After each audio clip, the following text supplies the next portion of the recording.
Magandang araw po sa inyo mga kapatid namin, mga ka-travel, mga Dabbercads, mga kaibigan, mga kapatid. Sana po ay maganda ang inyong araw. Pero sa ibabalita ko ngayon sa inyo, ipapakita ko sa inyo ay ang tungkol dito kaya galang-galang natin na Leila de Lima. May papapanood po ako sa inyo. Kahit ito medyo lumipas na.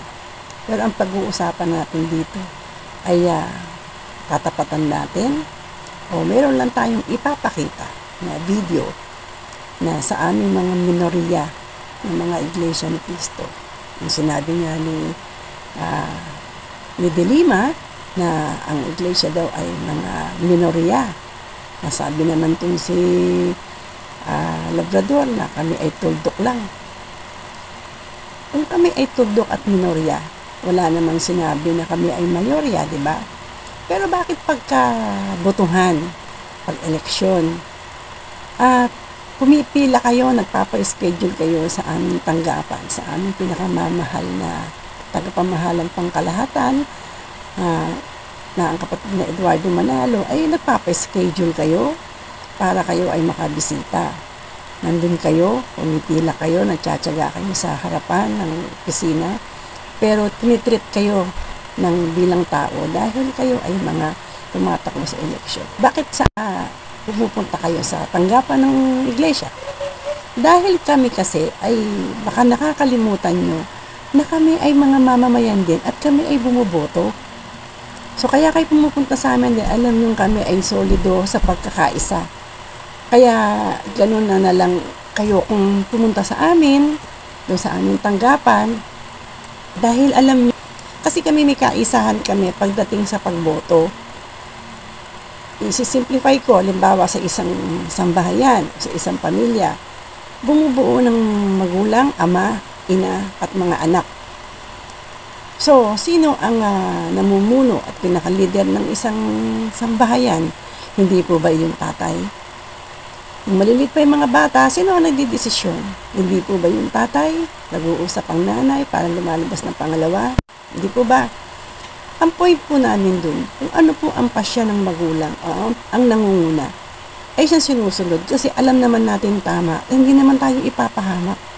Lalo na yung ating mga magulang. Yun yung namumuno sa atin. Alam bakit hindi naman siya papayag na mapahamak tayo? Kaya kung ano yung kanyang pasya, bakit? Pagka ba pumunta ka sa isang bahay at nandoon ng pamilya, ang kakausapin ba ay yung anak? Di bang unang hinahanap nasaan ang magulang mo? Nasaan ang nanay mo? Or nasaan ang tatay mo? Ang kakausapin yung pinaka-ama ng tahanan. So sa kanya ipapaliwanag, ano ba, may dumarating, may nagsisensus, or sino mga mag-i-interview. Ikaw na sanggol, i-interviewin ka ba? Ikaw na batang 5 years old, i-interviewin ka ba? Siyempre hindi. Sino ang kakausapin? Kundi yung magulang, yung ama. So kung ano yung magiging pasya ng ama, yun nasusundin na sambahayan.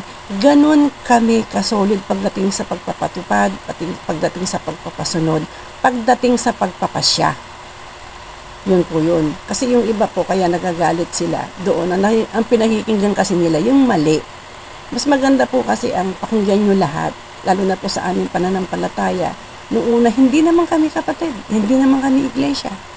Pero bakit kami nakaanib doon? Kasi binuksan namin ang aming kaisipan at dahil ang pananampalataya, nagsisimula po yan sa pakikinig.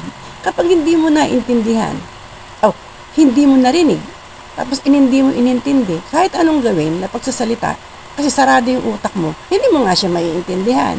Bagamat paraw kayong Pilipino. Nag-gets nyo po? So sa isang samahan, meron talagang tatay yung leader. Ang leader hindi ka ipapahamak niya. Depende na lang kung ano ang kanyang motibasyon. Pero sa amin, sa religion namin na Iglesia ni Cristo, hindi po kami ganoon. Dahil ginamit po namin ang aming isip. Sumunod ang puso. Kaya nga po ang isip nasa taas, ang puso nandito sa bahagi ng ibaba. Yun ang una natin gagamitin, yung pangunawa. Okay po. So meron po akong ipapapanood sa inyo. Itong si de Lima, nang sinabi niya ng aming tagapagsalita noon nung nagkaroon ng peace rally. Una nga hindi namin alam na siya pala yun. Nagulat na lang kami nung sinabing hindi pa nga siya sikat, laos na siya. Nung pagbalik namin ito kinabukasan, dahil doon lang kami nakapanood ng mga pinagsasabi niya, siya pala yun. Ngayon eto, kung ganun lang kalit ang tingin mo sa amin, anong ginagawa mo kapag tumatakbo ka sa eleksyon? Eto, panoorin natin. Kayo na po ang humusga. Ilan pang kandidato na tatakbo sa national at local positions ang nagtungo sa Central Office ng Iglesia ni Cristo para humingi ng suporta. Alamin natin kung sino-sino ang nag-courtesy call kay Iglesia ni Cristo Executive Minister Brother Eduardo B. Manalo. Isa naman sa mga senatorial aspirant na nagtungo sa INC Central Office para humingi ng suporta, si dating Justice Secretary Leila De Lima. Sinabi ni De Lima na bilang baguhang politiko, kinikilala niya ang malaking maitutulong ng suporta ng mga organisasyon kagaya ng Iglesia ni Cristo. Pumunta po ako dito para ipaano ko po sa kanya yung tungkol sa aking pagtakbo. Kasi gano'n naman po bilang isang political neophyte ay ninanais ko naman na to reach out to all groups, to all sectors, even religious groups. Kinakausap ko naman po halos lahat ng mga grupo para humiling ng suporta kung maaari. Sa kanyang pakipagpulong kay kapatid Eduardo Manalo, ipinresinta ni De Lima ang kanyang plataforma para sa pagtataguyod ng hustisya. At tututok lang po tayo sa hustisya, rule of law, anti-corruption, human rights. Binigyan ko po ng kopya na written paper po kay si Ka Eduardo ng aking plataforma. O, di ba? Ang bait. Di ba? Lahat ng maganda sinabi. Siyempre, nandun siya, ini-interview siya. Di ba nakakahiya? Parang aso. Ano ba ugali ng aso? Kayo na pong nakakaalam nun. Ilang taon lang ang nakaraan, nakalimutan mo na. Ngayon kung tatakbo ka ngayon sa eleksyon, sa botohan. Tingin mo, meron ka pang mukha na maihaharap para pumunta sa tanggapan namin. Wala, puro batok na lang. Tama ba? Oo. Wala na mukha batok na lang. Bakit? Kasi, pagka ganun, sana sarilinin nyo na lang. Huwag na kayo marami sinasabi. Nililigaw nyo pa yung mga tao. May kakampi sa inyo. Yung bang kumampi sa inyo, nag-isip yan. Kami, di naman namin kailangan ng kakampi dito. Dahil Diyos ang kakampi namin dito. Dahil kami, naglilingkod kami. Bakit kami nag-peace rally? Baka nakalimutan nyo, butante po kami. Mamamayan po kami, nagbabayad po kami ng tax. Diba? Bakit pag election naaalala nyo kami? Kasi solid kami. Meron kaming pagkakaisa. Yun ang pinaiinggitan sa amin. Dahil kahit na kayo, ang pinakamarami, pagdating sa pagkakaisa, wala kayo nun. Watak-watak kayo.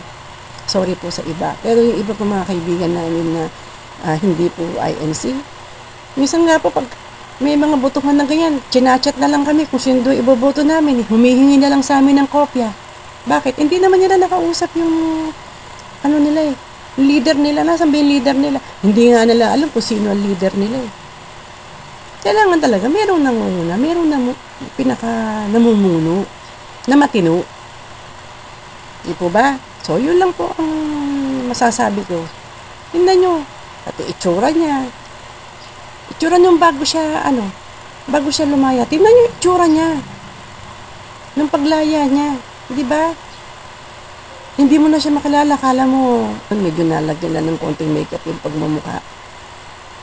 Ganyan na siya magsalita. Dapat na nahimik na lang siya. Ngayon, kung talagang kontra siya sa amin, gawin niya, tatapatan lang namin kung ano yung sinasabi niya. Kasi hindi naman po kami kailangan laging magsawalang tibo. Kasi marami silang naliligaw or nauuto. Dapat yung mga tao makinig para naman alam din nila kung ano yung naririnig nila. Mag-isip din po sila, kaya nga po tayo may kanya-kanyang isip nandito sa taas para po gamitin.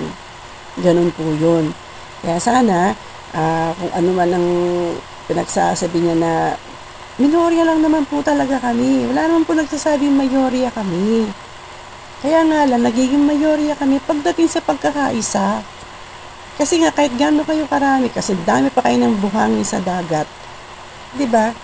Pagkagumanya na yung tubig, dala na yung iba. Yun yung masamang tao na humahakot sa'yo, na nagpapadala ka sa agos ng mali. Pero kung gagamitin niyo mabuti yung isip niyo, makinig kayo both sides, kung paano ganyan, kung paano nangyari, but doon magagamit yung sa sarili niyong bait at isip. Di po ba? Kami pong mga ANC na nanahimik, maraming vlogger na ANC. Pero ngayon inilalabas namin na kami po ay mga ANC na nag-vlog, sinasabi namin. Susunod po, itatalakayin ko itong si Aling Marie naman, na obviously mas matanda siya sa akin. Kasi hindi rin maganda. Paglalagay ka pa ng nakasabit dun sa likod mo, tapos nagmumura ka. Paano ka igagalang ng mga kabataan? Yung mga vlogger dyan, minumura mo. Mas marami pa yung mura kaysa nung sa ipinaliwanag niya. Nasusunod po natin tatalakayin yung kay Aling Marie. Pero ngayon muna, si Dilima muna ang aking naharap dahil sa sinasabi niya na talaga pinagmamalaki pa niya, di ba? Na minorya daw kami. Oo naman. Wala namang kumukontra sa iyo. Pero tingnan mo naman, pati sa picture, bait niya, di ba? Bait-baitan. Sa amin lang naman, sana, less talk, less mistakes.